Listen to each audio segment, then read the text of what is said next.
आज हम लोग क्लास फर्स्ट ईयर आरोह में मीरा के पद पढ़ेंगे। बच्चों, मीरा के बारे में आप जानते हैं कि मीरा का जन्म राजस्थान के मारवाड़ में सन 1498 में हुआ था और मीरा जो हिंदी साहित्य का भक्ति काल है, उस भक्ति काल में सगुण भक्ति धारा की कवित्री है। सगुण मैं इसलिए कह रहा हूं क्योंकि भक्त दो तरह के होते हैं, एक सगुण और दूसरा निर्गुण। दो तरह के भक्त भक्ति काल में होते थे। अभी पहले आपने कबीर को पढ़ा। कबीर जो है वो निर्गुण थे, निर्गुण भक्त थे, संत थे। निर्गुण का मतलब यह होता है जो निराकार ईश्वर को मानता है। सगुण भक्त वो होता है जो साकार ईश्वर को मानता है। तो मीरा साकार ईश्वर को मानती थी। मीरा कृष्ण की अनन्य भक्त थी और मीरा कृष्ण के लिए ही अपने घर द्वार को छोड़ करके, अपने ससुराल को छोड़ करके कृष्ण की भक्ति में ही लीन हो गईं। इसके लिए उन्हें तमाम विरोधों का सामना करना पड़ा, अपने परिवार से, कुल से, और इन तमाम विरोधों का सामना करने के बाद भी वो रास्ते से डिगी नहीं और कृष्ण को ही अपना ईश्वर, अपना पति मानती रहीं और कृष्ण की भक्ति में ही लीन रहीं। तो उनका ये पहला पद आपके सामने है और इस पहले पद को मैं एक्सप्लेन करने जा रहा हूं। इसको देखें। मेरे तो गिरधर गोपाल। मीरा कह रही हैं कि मेरे तो गिरधर और गोपाल। गिरधर भी कृष्ण का नाम है, गोपाल भी कृष्ण का नाम है।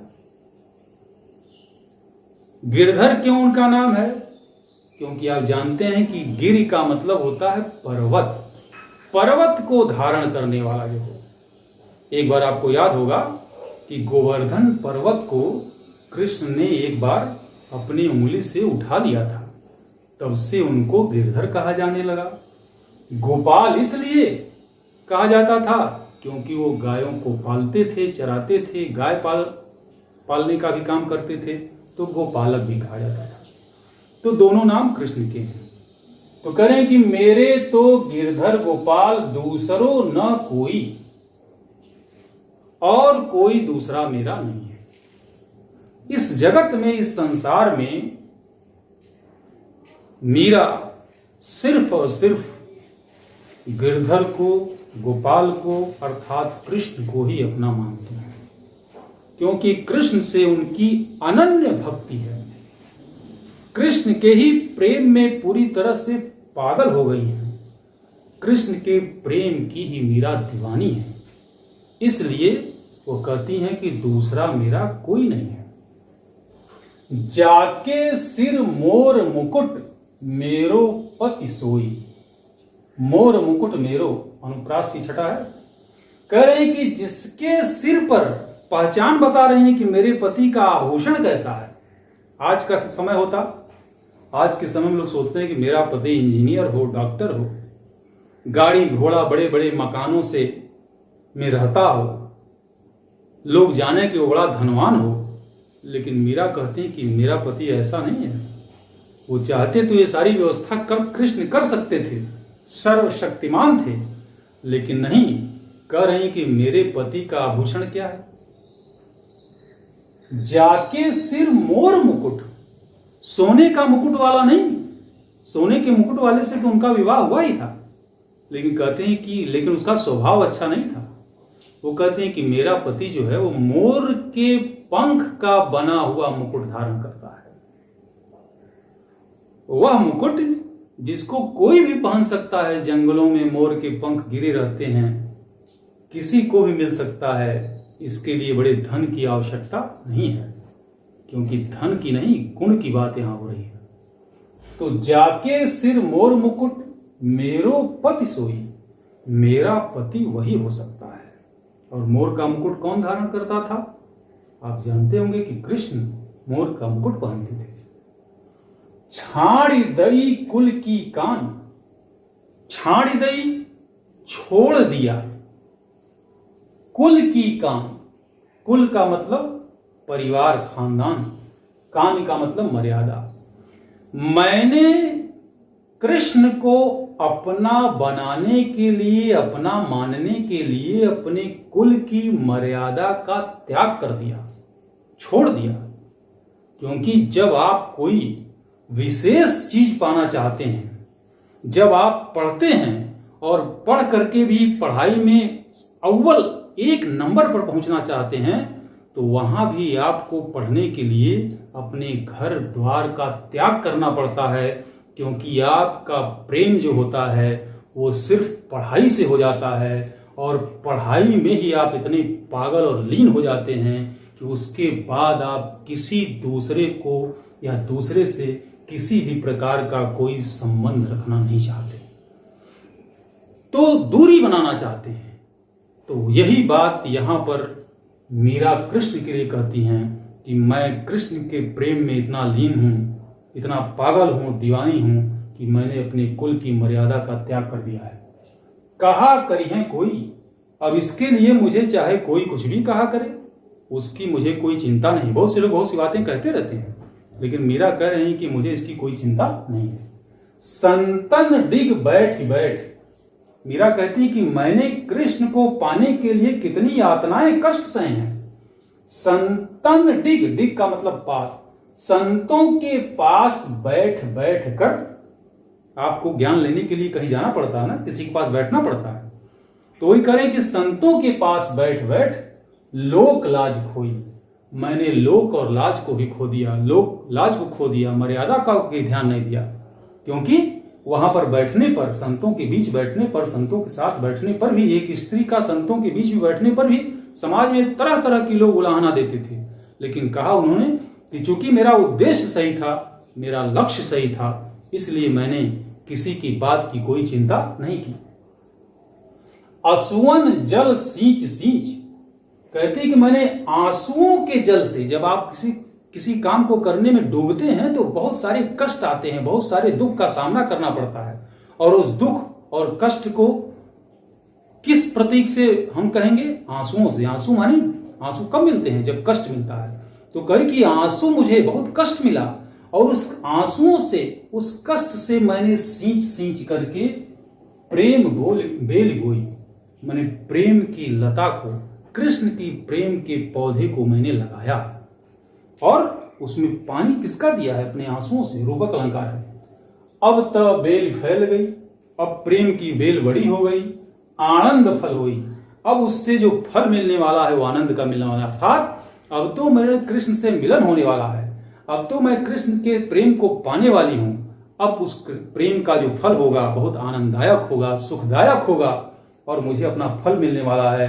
अब मेरे कष्ट के दिन अब कटने वाले हैं। दूध की मथनियां बड़े प्रेम से बिलोई, जीवन में बहुत कष्ट पाया है, जीवन को मैंने अपने मथा है, जीवन रूपी दूध को मैंने खूब मथा, और मथने के में दूध की मथनिया में प्रेम से बिलोई, मैंने उसमें प्रेम पाने के लिए उसको खूब मथा, और मथने के बाद क्या हुआ? दधि मथि घृत काढ़ लियो, और फिर उसके बाद से मैंने उस दधि से, दूध से बने हुए दधि से प्रेम रूपी कृष्ण के घी को निकाल लिया। जीवन रूपी दधि और दूध को मह करके प्रेम रूपी घी को पा लिया है। डारी दही छोड़ी, और जो बेकार की चीज थी, यानी जो मट्ठा था, छाछ था, उसको मैंने छोड़ दिया। अर्थात मैंने जीवन में इतने ज्यादा मंथन किए हैं कि मथने के बाद मैंने दही रूपी कृष्ण को पा लिया, अपने लक्ष्य को पा लिया। बेकार की बातें मैंने उसको छोड़ दिया। भगत देख राजी हुई, और मैं अब कृष्ण की भक्ति देख करके प्रसन्न हुई। जगत देख रोई, और इस संसार को देख करके मुझे रोना आता है। कृष्ण के भक्तों को देखकर, कृष्ण की भक्ति को देख करके तो मुझे प्रसन्नता होती है, लेकिन इस संसार के माया मोह रूपी माया जाल में फंसे हुए संसार को देख करके तो रोना आता है। दासी मीरा लाल गिरधर, मीरा कहती हैं कि मैं तो दासी हूं। किसकी? हे लाल गिरधर, हे कृष्ण आपकी मैं दासी हूं। तारो अब मोही, अब आप ही मुझे इस संसार से तार सकते हैं, इस संसार से मोक्ष दिला सकते हैं, और कोई मुझे इस संसार से तार नहीं सकता।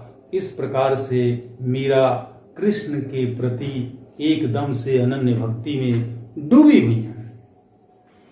दूसरा पद बच्चों बहुत छोटा सा है। इसमें दिखाया गया है कि मीरा किस प्रकार से कृष्ण के प्रेम में दीवानी हैं और पूरी तरह से अपना समर्पण सर्वस्व समर्पित कर चुकी हैं कृष्ण को, सब कुछ अपना दे चुकी हैं। अब उनके सिवा कोई भी इस दुनिया में उनका नहीं है।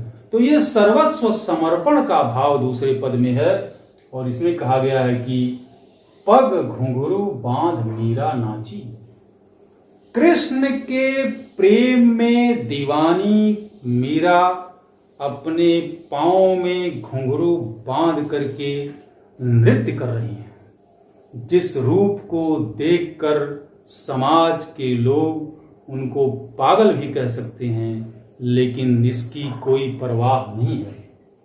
मैं तो मेरे नारायण सू, कहती हैं मैं तो अपने नारायण की हूं, यानी अपने कृष्ण की हूं। आप ही हो गई सांची, अपने आप मैं हो गई।